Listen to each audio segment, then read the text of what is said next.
दोस्तों, आज तक हम लोगों ने बहुत सारा डिस्कशन कर चुका है एसआईपी के बारे में।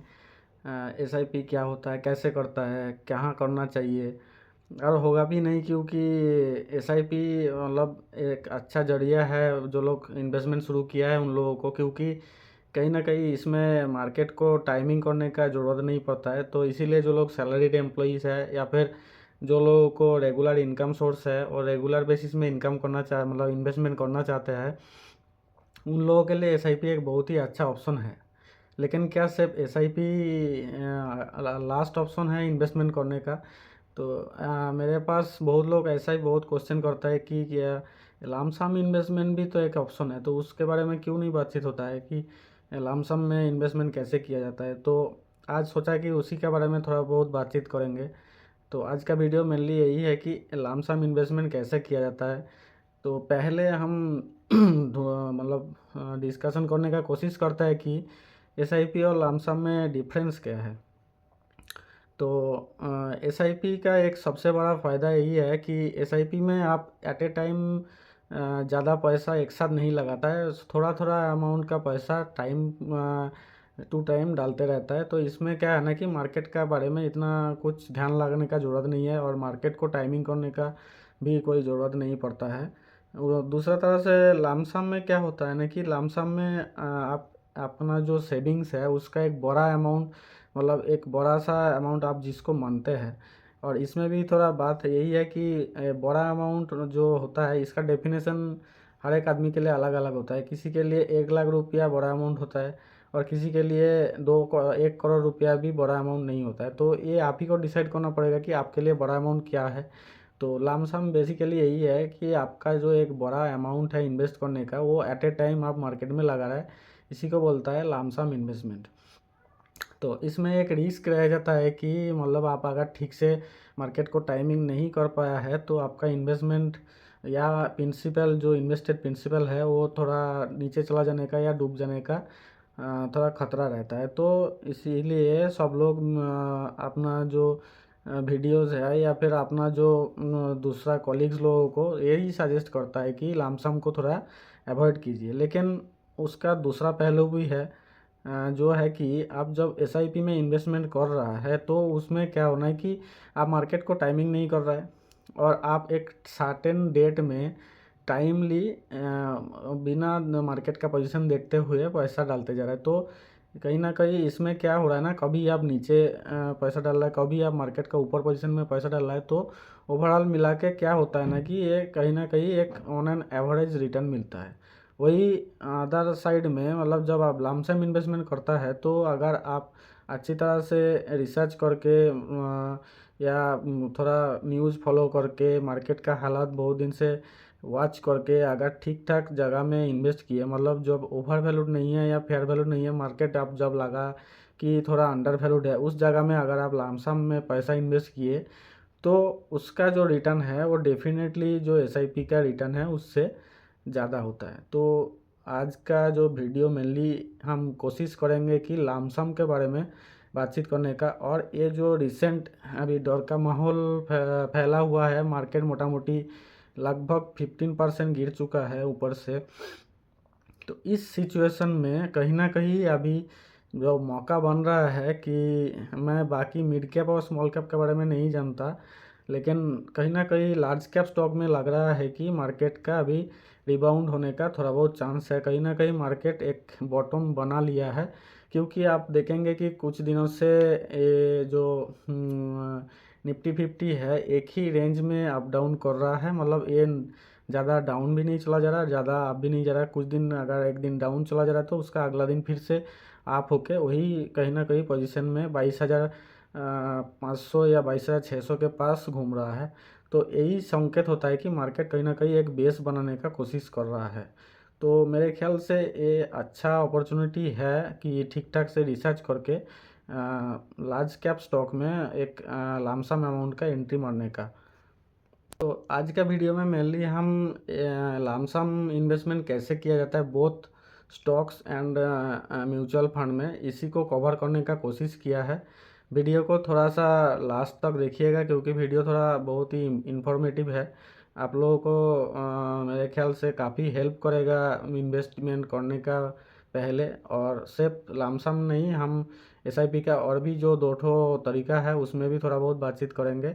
तो वीडियो को थोड़ा लास्ट तक देखिएगा बिना स्किप करके। और अगर वीडियो अच्छा लगे तो वीडियो को थोड़ा लाइक, शेयर और सब्सक्राइब कर दीजिएगा। नमस्कार, इजी इन्वेस्टमेंट सीक्रेट चैनल में आप सबका स्वागत है। तो फिर से मैं वही रिक्वेस्ट करूँगा कि मेरा चैनल जो नया है, आपका सब्सक्रिप्शन से ही आगे बढ़ सकता है। और सिर्फ सब्सक्राइब करने से आपको मेरा जो नया नया वीडियो है उसका नोटिफिकेशन भी जल्दी मिलता रहेगा। आपका सब्सक्रिप्शन फ्री है लेकिन मेरे लिए बहुत मायने रखता है। तो प्लीज़ मेरा वीडियो अगर अच्छा लगे तो सब्सक्राइब कर दीजिएगा। चलिए वीडियो शुरू करता है। तो वीडियो शुरू करने से पहले हम जो बोले थे कि एसआईपी का जो मतलब म्यूचुअल फंड में इन्वेस्टमेंट करने का और भी जो जो तरीका है उसमें भी थोड़ा बहुत बातचीत कर लेंगे। तो उसी से शुरू करता है। तो म्यूचुअल फंड में इन्वेस्टमेंट जो हम लोग करना चाहते हैं तो उसमें क्या क्या तरीका से हम लोग इन्वेस्टमेंट कर सकता है। तो मेनली हम लोग म्यूचुअल फंड में 3 टाइप से इन्वेस्टमेंट कर सकता है। एक है एसआईपी, दूसरा है एसटीपी और तीसरा है लमसम इन्वेस्टमेंट। तो एसआईपी क्या है ना कि सिस्टमेटिक इन्वेस्टमेंट प्रोसीड्योर है, जो क्या है ना कि एक सिस्टमेटिक वे में आप म्यूचुअल फंड में इन्वेस्टमेंट कर रहे हैं। मान लीजिए कोई भी आप एक सर्टेन म्यूचुअल फंड को चूज़ किया, कोई भी फंड हाउस का हो, चाहे एसबीआई हो, चाहे एचडीएफसी हो, चाहे निप्पन का हो, तो वो चूज़ कर लिया। उसका एक सर्टेन महीना का डेट चूज़ कर लिया। इसमें हालांकि हम महीना बोल रहे हैं लेकिन आप डेली बेसिस में भी एसआईपी कर सकता है, और वीकली भी कर सकता है, मंथली भी कर सकता है, क्वार्टरली भी कर सकता है। लेकिन बेस्ट ऑप्शन यही है कि क्योंकि हम लोगों का मैक्सिमम लोगों को यहाँ पर सैलरीड है और कहीं ना कहीं सैलरी का बेसिस में ही बहुत लोगों का इनकम होता है। तो जब सैलरी आता है उसी हिसाब से मतलब मंथली बेस में इन्वेस्ट करना ही सही रहता है। और अगर कोई जानना चाहता है कि अगर मंथली बेसिस का जगह हम डेली बेसिस में करेगा तो क्या रिटर्न में ज़्यादा कुछ फ़र्क पड़ेगा, सच में मानिए ज़्यादा कुछ फ़र्क नहीं पड़ेगा। इसीलिए बेस्ट है कि एक सिस्टमेटिक वे में मंथली बेसिस में ही इन्वेस्ट कीजिए। तो यही है एसआईपी का मतलब कि महीना का एक सर्टेन डेट आप जो पहले से प्री चूज कर लिया है, वही डेट में आपका जो सेविंग्स अकाउंट है उससे जो आपका सिलेक्ट किया हुआ अमाउंट है वो उस म्यूचुअल फंड में ट्रांसफ़र हो जाता है। वही अमाउंट का म्यूचुअल फंड आपका म्यूचुअल फंड अकाउंट में क्रेडिट होता है। ये होता है एसआईपी। तो एसआईपी करने से क्या होगा ना, आपको मार्केट को ज़्यादा टाइमिंग करने का ज़रूरत नहीं है, क्योंकि आप जानते हैं कि आज मतलब अभी हम अगर कोई भी सिचुएशन में मार्केट में इन्वेस्ट कर रहा है तो अगर मार्केट डाउन भी हो जाएगा तो अगला जो एसआईपी का इंस्टॉलमेंट है उसमें हम डाउन में खरीद लेंगे। अगर आप उसका ऊपर चला जाए तो अगला इन्वेस्टमेंट में आपको ऊपर में खरीदना पड़ेगा। तो ऐसा करके हम जो पहले बोल रहा था ऑन एन एवरेज एक तो प्राइस पे आपका जो है इन्वेस्टमेंट वो आ जाता है, तो क्या ऑन एन एवरेज रिटर्न मिल जाता है। दूसरा ऑप्शन जो आता है वो होता है कि एसटीपी या सिस्टमेटिक ट्रांसफ़र प्लान। ये भी एक अच्छा ऑप्शन आता है जैसा एसआईपी की तरह। इसमें भी इतना मार्केट को टाइमिंग करना नहीं पड़ता, लेकिन एसआईपी का अगेंस्ट में एसटीपी में थोड़ा सा ज़्यादा ध्यान रखना पड़ता है मार्केट को, या मार्केट का पोजीशन को टाइमिंग करना पड़ता है। कि ऐसा एसटीपी क्या है ना कि आपका मान लीजिए एक बड़ा सा अमाउंट है इन्वेस्ट करने के लिए और आप इसको इन्वेस्ट करना चाहता है एसआईपी नहीं करके, लेकिन आप थोड़ा डर भी रहा है कि एट ए टाइम लमसम की तरह हम इन्वेस्ट नहीं कर सकता क्योंकि हमको मार्केट का उतना समझ नहीं है। तो उस सिचुएशन में आप सिस्टमेटिक ट्रांसफ़र प्लान को प्लान कर सकता है। इसमें क्या होगा ना, आपको मिनिमम 6 मंथ से लेके 1 साल या 2 साल तक अपना ये सिस्टमेटिक ट्रांसफ़र प्लान को आप प्लान कर सकता है। इसमें क्या करना पड़ता है ना, आपका जो इन्वेस्ट करने का जो बड़ा अमाउंट है उसको पहले आपको कोई भी एक फंड हाउस चूज करके, जिसमें आप जो है जो म्यूचुअल फंड में आप खरीदना चाहते हैं उस जो फंड हाउस का कोई भी एक लिक्विड फंड में वो पैसा टोटल इन्वेस्ट कर देना पड़ता है। इसके बाद आपको आपका जो टाइम फ्रेम देना पड़ता है कि हम टोटल जो पैसा है वो लिक्विड फंड से 6 महीना में या 1 साल में या 2 साल में हम इससे सिस्टमेटिक वे में ट्रांसफ़र करेंगे। और इसमें ध्यान रखिएगा कि इसमें यही ऑप्शन आता है कि आप जो म्यूचुअल फंड का फंड है उसमें लिक्विड फंड में पैसा रखेंगे उसी म्यूचुअल फंड में आपको इन्वेस्ट करना पड़ता है। और ये ऑप्शन सारा का सारा जो म्यूचुअल फंड का इन्वेस्टमेंट ऐप है सब में अवेलेबल है। जैसा आप एसआईपी का ऑप्शन देखेंगे उसके पास ही देखिएगा एसटीपी करके भी एक ऑप्शन है, तो उसको आप चूज़ कर सकते हैं। तो इसमें यही है कि 2 साल का मेरे ख्याल से एसटीपी करना थोड़ा ज़्यादा रिस्की हो जाता है कि आप अगर कोई भी इंडेक्स फंड चूज़ करता है एसटीपी करने के लिए तो उसके लिए 6 महीना का टाइम फ्रेम काफ़ी है। और अगर आप मतलब एक्टिवली मैनेज म्यूचुअल फंड है, जो मैं अपना 2-3 पिछला वीडियो में बोला है कि क्या म्यूचुअल फंड होता है। एक है पैसिवली मैनेज मतलब जो इंडेक्स फंड होता है, दूसरा है एक्टिवली मैनेज जो मतलब फंड हाउस का जो मैनेजर है वही लोग डिसाइड करता है। तो अगर एक्टिवली मैनेज म्यूचुअल फंड में आप इन्वेस्ट करना चाहता है तो उसके लिए आप 1 साल तक का ट्रांसफ़र प्लान रख सकता है। इसमें क्या होगा ना, आप अगर 1 साल में प्लान करेंगे तो आपका जो इंस्टॉलमेंट है ये 12 इंस्टॉलमेंट में आपका जो लिक्विड फंड है उससे ट्रांसफ़र हो जाएगा। लेकिन इसमें क्या होगा ना, इसका थोड़ा सा ध्यान रखना पड़ता है कि मार्केट मतलब ओवर वैल्यूड ना हो। इसको आप फेयरली वैल्यूड मार्केट तक इन्वेस्ट करने के बारे में सोच सकता है। तो ये हो गया एसटीपी।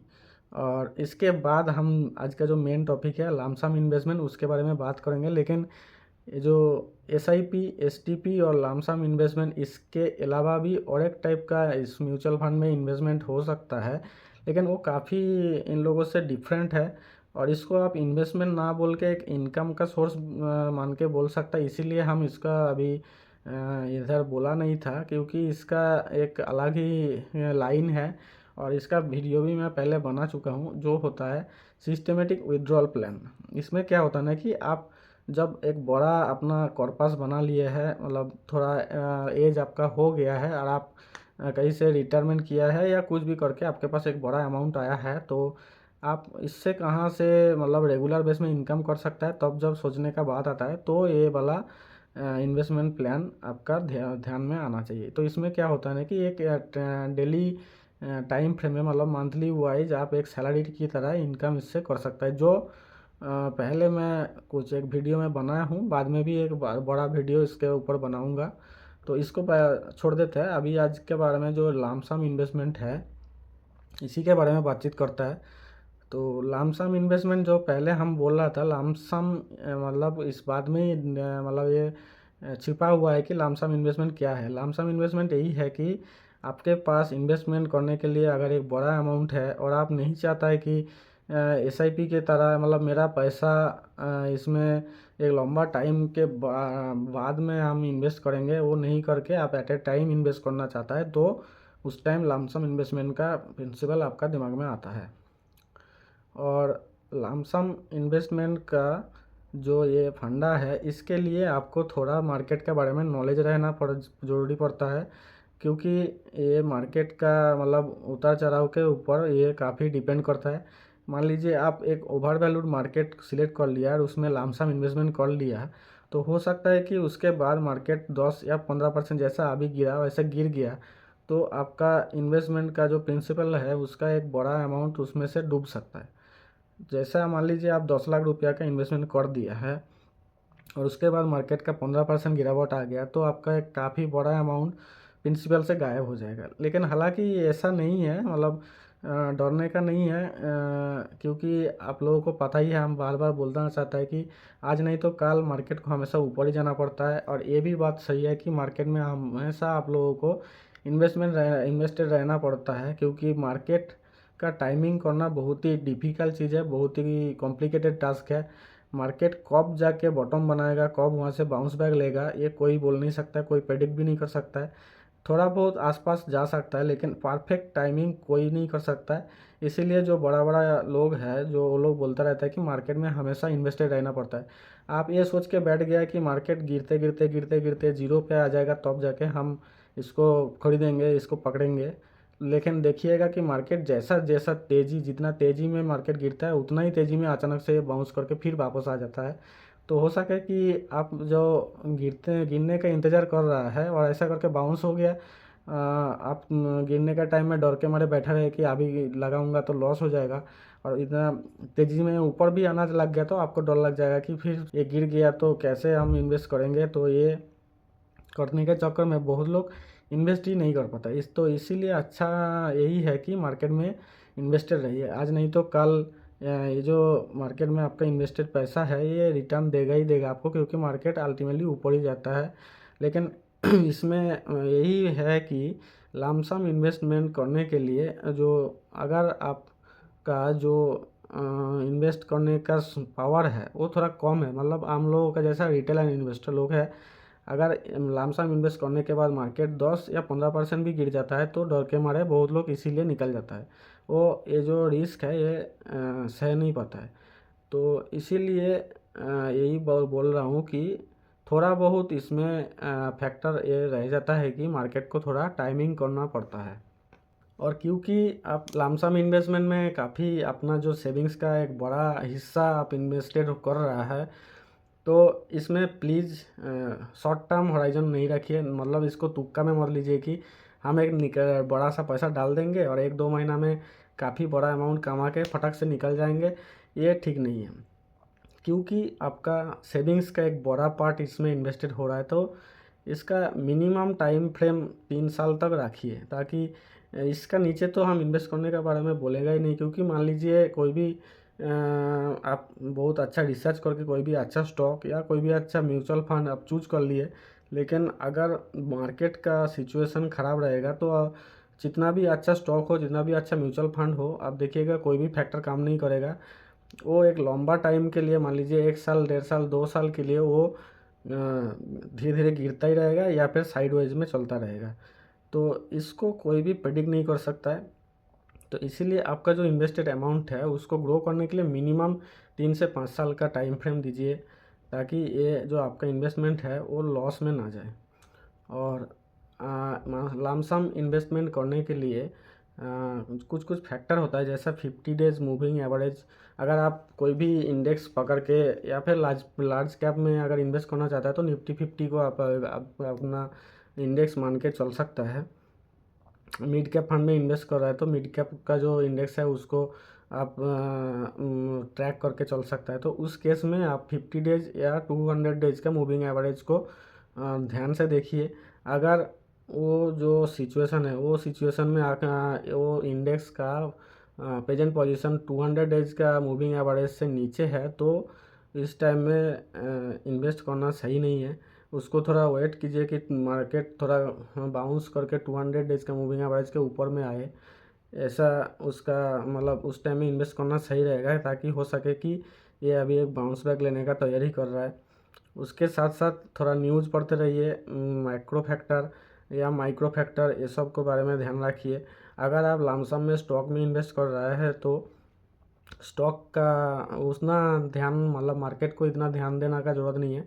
स्टॉक में इन्वेस्ट करने के लिए स्टॉक का खुद का परफॉर्मेंस, स्टॉक का खुद का जितना फैक्टर है उसको चेक करना ज़रूरी होता है। जैसा उसका पी रेशियो क्या है, उसका जो प्राइस टू बुक वैल्यू क्या है, उसका सेल्स ग्रोथ कैसा है, उसका कैश रिजर्व कैसा है, उसका डेट कितना है, ये सब को फैक्टर को देखना ज़रूरी पड़ता है। या फिर वो वाला स्टॉक कौन सा सेक्टर में डिपेंड करता है, वो सेक्टर फ्यूचर में ग्रो करने का अपॉर्चुनिटी कितना है। इसके बाद जो स्टॉक में इन्वेस्ट करना चाहता है वो स्टॉक जिस सेक्टर का है उस सेक्टर का लीडिंग स्टॉक है कि नहीं है। और ये जो स्टॉक है वो मतलब अभी कौन सा प्राइस में है, और इसका जो मतलब जो चार्ट है उसमें बार बार सपोर्ट कहाँ पर लिया है, ये सब फैक्टर देखना पड़ता है। और कंपैरेटिवली अगर म्यूचुअल फंड में इन्वेस्ट करना चाहता है तो म्यूचुअल फंड का अभी का टाइम का जो पी रेशियो है वो देखिएगा, तो जो निफ्टी 50 का मतलब जो मेनली लार्ज कैप स्टॉक का इंडेक्स को डिपेंड करता है वो देखिएगा, उसका जो पी रेशियो लगभग 21% के आसपास है, जो मेरे ख्याल से फेयर रीजन में ही है। हालांकि बाकी कंट्री का हिसाब से देखिएगा तो ये थोड़ा ओवर वैल्यूड है, लेकिन निफ्टी 50 का जो प्रीवियस परफॉर्मेंस है उस हिसाब से देखिएगा तो ये अभी फेयर वैल्यू जोन में ही है। और इसका अगेंस्ट में मिड कैप और स्मॉल कैप का देखिएगा तो मिड कैप मोटा मोटी 35% और स्मॉल कैप भी 31% के आसपास पी रेशियो चल रहा है, जो मेरे ख्याल से काफ़ी ओवर वैल्यूड जोन में है। इससे भी काफ़ी अभी गिरेगा। हालांकि एफआईआई अभी बेच रहा है तो लार्ज कैप भी बचेगा नहीं, अभी भी थोड़ा बहुत गिर सकता है, लेकिन इसका गिरने का जो लिमिट है वो थोड़ा लिमिटेड हो चुका है और इससे ज़्यादा मेरे ख्याल से गिरेगा नहीं, मतलब कहीं ना कहीं यही पोजीशन से बाउंस बैक लेगा। लेकिन मिड कैप और स्मॉल कैप के बारे में मेरा नज़रिया अलग है। ये अभी भी ओवर वैल्यूड जोन में है और इससे ये अभी भी काफ़ी गिर सकता है। मोटा मोटी मिड कैप का मोटा मोटी 25% और स्मॉल कैप का भी उतना ही 21% के आसपास आएगा, तब जाके ये फेयर जोन में आएगा बोल सकता है। तो ये सब चीज़ को ध्यान में रखना पड़ता है। और लमसम अगर इन्वेस्टमेंट में आपको ये सब फैक्टर समझ में नहीं आ रहा है तो आपका जो टोटल इन्वेस्ट करने का पावर है या क्षमता है, उसमें से आप इसको 3 या 4 या मैक्सिमम 5 ट्रेंच में डिवाइड कर लीजिए। मान लीजिए आपको इन्वेस्टमेंट करने के लिए 1 लाख रुपया है, तो इसको 4 या 5 पार्ट में डिवाइड कर लीजिए और इसको सिचुएशन के हिसाब से एक एक पार्ट में इसको डिवाइड करके इन्वेस्ट कीजिए। मान लीजिए पहला इन्वेस्टमेंट आप कर लिया है 20,000 रुपये का, मतलब 5 पार्ट में डिवाइड कर दे तो 20,000 रुपये का इन्वेस्टमेंट कर लिया है। उसके बाद पहला 5% गिरेगा तो फिर से दूसरा 20,000 इन्वेस्टमेंट कर दीजिए। इसके बाद फिर से अगर 5% गिरेगा तो उसका 40,000 रुपया इन्वेस्टमेंट कर लीजिए। इसको बोलता है फिक्स डबल मेथड, जो मेरे को अच्छा लगता है, क्योंकि इससे क्या होगा ना, आपका जो नैब है खरीदने वाला, वो थोड़ा एवरेज आउट करके काफ़ी नीचे आ जाता है। तो ये बोलता है इसको फिक्स डबल प्रिंसिपल, मतलब आप पहले हर 5% का गिरावट में आप पहला 2 बार सेम अमाउंट डालिए, उसका थर्ड बार में आप डबल अमाउंट डाल दीजिए, फिर से गिरेगा तो आप फिर से वो सेम अमाउंट डाल दीजिए।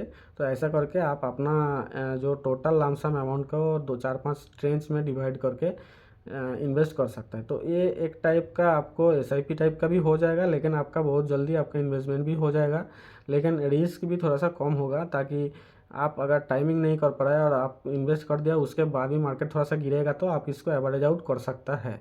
और एक चीज़ ध्यान में रखना पड़ेगा कि आप अगर लमसम में इन्वेस्टमेंट कर रहा है तो सब इन्वेस्टमेंट एक ही पोर्टफोलियो में मत डालिए, मतलब एक ही टाइप का म्यूचुअल फंड में मत डालिए। मैक्सिमम से मैक्सिमम 4 या 5 टाइप का म्यूचुअल फंड का पोर्टफोलियो बनाइए, जिसमें से एक इंटरनेशनल फंड में भी डालिए, जो कि ऑब्वियसली अगर दूसरा कंट्री का मतलब ग्रोथ समझ में नहीं आता है या उसमें क्या चल रहा है समझ में नहीं आता है तो US स्टॉक के ऊपर भरोसा कर सकता है।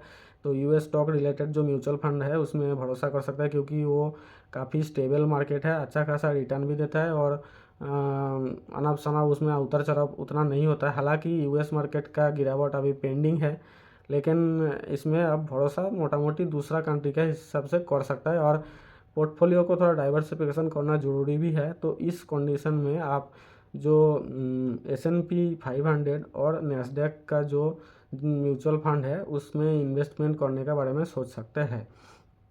तो इसके अलावा हम जो बोल रहा था, 4 या 5 टाइप का म्यूचुअल फंड का पोर्टफोलियो आप बनाइए, जिसमें आप इन्वेस्टमेंट करना चालू कर सकता है। और इन्वेस्टमेंट का हॉराइजन मिनिमम 3 से 5 साल तक रखिए, ताकि आपको जो लॉस भी आए तो उसको लॉस रिकवर करके अच्छा रिटर्न मिलने का चांस भी बढ़ जाए। और अगर लमसम इन्वेस्टमेंट करने के बारे में सोच रहा है तो इसका 4 या 5 ट्रेंड में डिवाइड कर लीजिए करके, अगर आपको डर लग रहा है तो उसी मेथड को फॉलो करके इन्वेस्ट कीजिए। और थोड़ा बहुत मार्केट को वॉच में रखिए, कहीं भी ऐसा नहीं कि आज डिसाइड करने के लिए कि आज इन्वेस्ट करना है तो आज ही इन्वेस्ट करना है, ऐसा नहीं। अगर कोई भी म्यूचुअल फंड को अब आपको टारगेट किया कि इसमें इन्वेस्ट करना है तो उसको पहले वॉच लिस्ट में रखिए, कुछ दिन से देखिए, उसके बारे में न्यूज़ व्यूज़ कुछ पढ़िए, उसके बाद ही इन्वेस्टमेंट करना चालू कीजिए। तो ये था आज तक का, अभी तक का जो वीडियो है। मेरे ख्याल से काफ़ी आप लोगों को कुछ मोटा मोटी इसके बारे में नॉलेज मिला। और अगर यहाँ तक आप वीडियो देख रहा है तो प्लीज़ और एक बार रिक्वेस्ट करो, मेरा चैनल को सब्सक्राइब कर दीजिएगा। आज का वीडियो इतना ही है, नमस्कार।